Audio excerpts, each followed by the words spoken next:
Menyerahkan diri menjadi hambanya.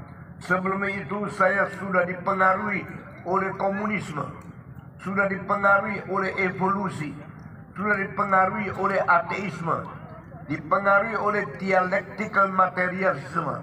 Saya sudah menjadi orang yang tidak lagi beriman kepada Tuhan, tetapi pada saat paling kritis di dalam kesulitan iman, saya dengan air mata berdoa, Tuhan, kalau Engkau sungguh-sungguh hidup, jangan lupakan saya. Jawablah saya. Berikanlah segala bukti dan segala keyakinan sehingga saya percaya Engkau adalah Tuhan. Saya setelah berdoa lama, Tuhan memberikan beberapa buku melalui kawan-kawan yang memperhatikan iman dan rohani tentang saya. Lalu saya baca tentang komunisme, tentang evolusi, tentang kitab suci, tentang iman orang Kristen. Dan terakhir saya mengaku Yesus adalah juru selamat. Dan saya bertobat menjadi hamba Tuhan, bertobat menjadi orang muda yang rela menyerahkan diri, rela dipakai oleh Tuhan. Sesudah itu saya mulai mengabari Injil di tengah-tengah jalan, mengabari Injil kepada orang-orang di pintu dari sekolahan, di dalam rumah sakit. Saya satu-satu kamar masuk memberitakan Injil, memberitahu kepada manusia, khususnya yang sakit, bahwa Tuhan Yesus juru selamat manusia. Sekarang saya tahu dari hari pertama mengabar Injil sampai sekarang sudah 65 tahun lebih, kira-kira 8 bulan. Tahun 1957 bulan Maret saya mulai mengabarkan Injil. Sekarang sudah 2022, waktu sudah lewat lebih setengah abad, 65 tahun saya melayani Tuhan. Saya hari ini tiba di Sragen. Saya penuh cinta kasih kepada semua orang di dalam dunia ini. Saya penuh pengharapan setiap orang yang mendengarkan Injil boleh kembali kepada Tuhan. Dan ini hari sebelum saya berkhotbah, saya membawa seorang pemuda yang sekarang tidak terlalu muda lagi, tapi dia pernah berontak kepada Tuhan. Dia pernah melawan ibunya, pernah melawan Tuhannya, pernah melawan kitab suci. Seorang yang sangat cerdas, seorang cendekiawan, seorang yang pernah sekolah tinggi dan mengerti filsafat, tetapi dia pernah berontak. Hari ini dia ikut di sini. Saya minta dia memberikan kesaksian. Papa dia seorang Batak, mama dia seorang Manado. Batak menikah dengan Manado, melahirkan anak yang pintar sekali. Tapi anak ini, jikalau tidak ditolong oleh Tuhan, jikalau tidak diterima kembali oleh Tuhan Yesus, dia mungkin akan menghancurkan hidup banyak orang. Hari ini dia bertobat, hari ini dia menjadi hamba Tuhan, dia menjadi dosen teologi, dan dia menjadi pedoman bagi banyak pemuda-pemudi yang memerlukan Tuhan. Seorang sesulus sudah selesai sekolah teologi dan sudah menjadi pendeta. Saya kirim dia ke Bandung. Waktu dia datang di Bandung, kota itu, gereja yang dia melayani hanya 150 orang. Tapi beberapa tahun kemudian Tuhan memberkati dia. Khotbah dia diterima begitu baik sehingga setiap minggu yang ikut kebaktian bertambah terus. Beberapa tahun kemudian sekarang dia melayani kira-kira 500 orang di satu gereja Reform Injil di Indonesia yang sekarang sedang dibangun menjadi gedung yang bisa menerima 1.240 orang.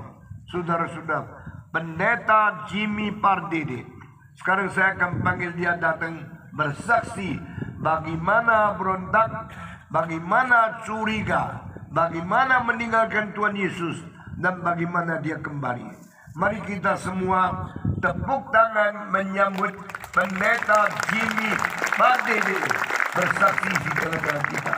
Saya serahkan kepada Jimmy Pardede. Tuhan memberkati kesaksianmu. Mari kita mendengarkannya dengan penuh hati yang aus kepada firman Tuhan.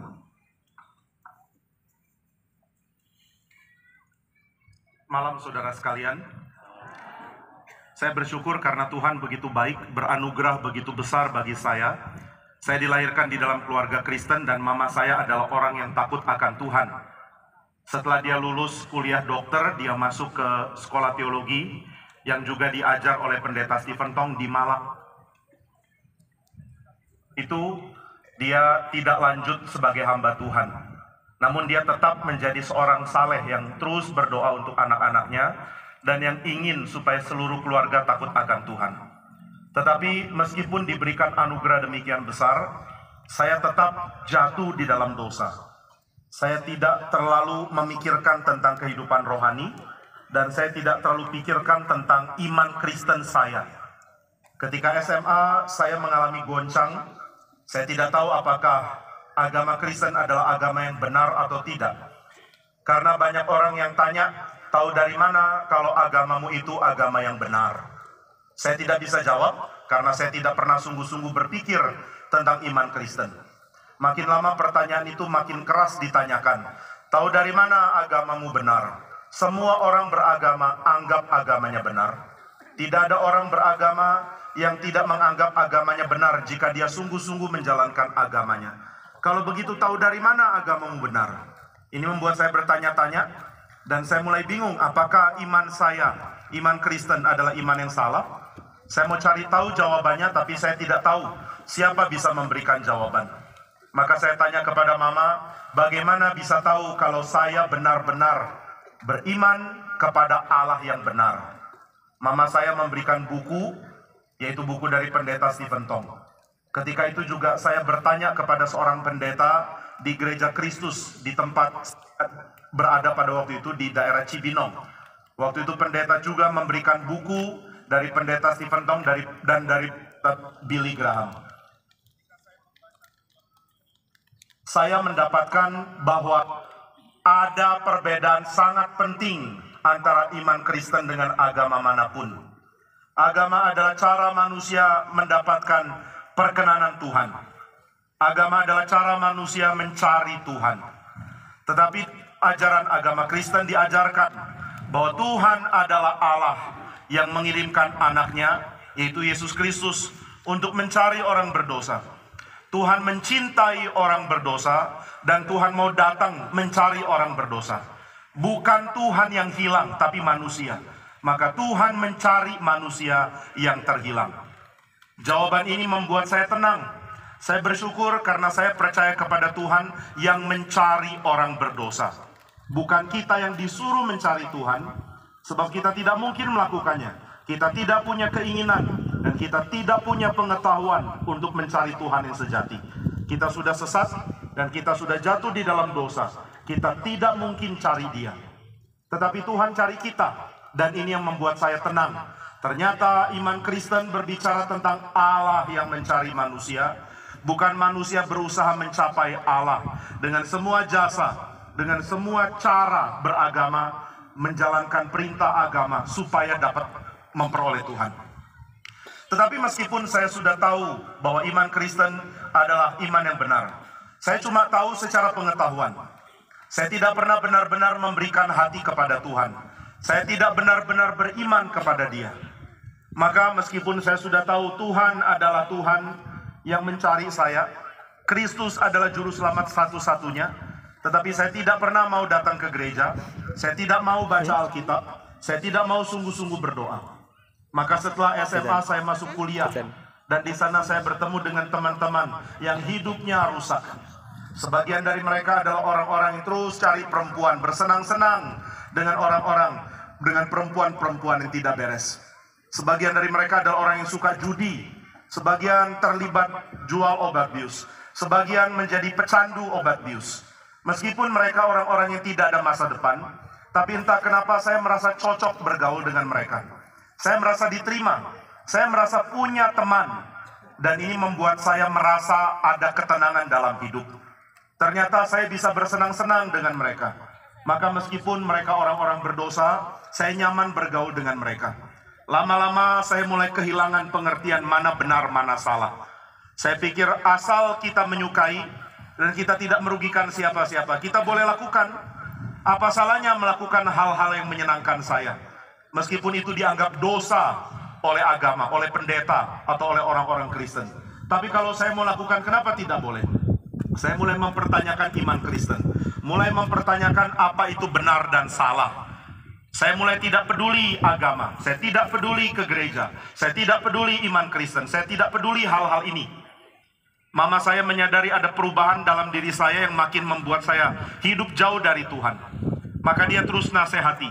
Setiap kali saya bertemu dia akan tanya, apakah kamu ke gereja? Dan dia akan ajak, mari ke gereja bersama-sama dengan mama. Saya mengatakan tidak, saya pergi ke gereja sendiri saja.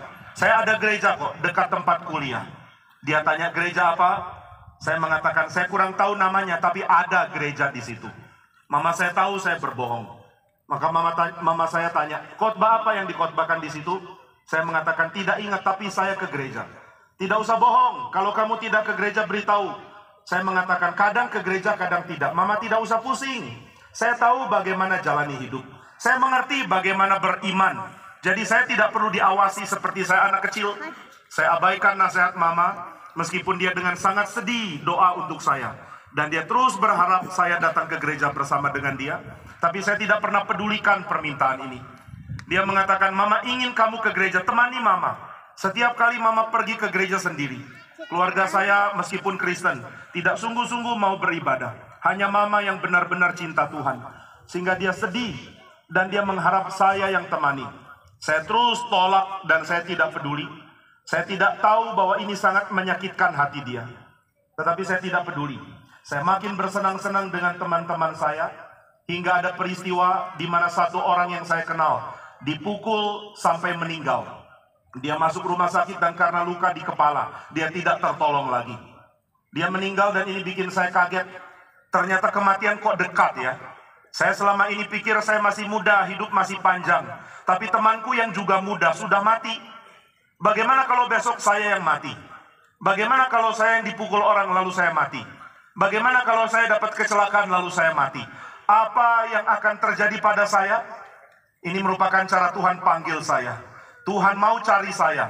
Tuhan mau pertobatkan saya. Tuhan tidak biarkan saya tersesat di dalam dosa. Tapi saya tidak pedulikan panggilan dia. Saya tidak mau cari Tuhan, saya malah cari pacar yang bukan Kristen. Saya dekat dengan perempuan dan saya senang.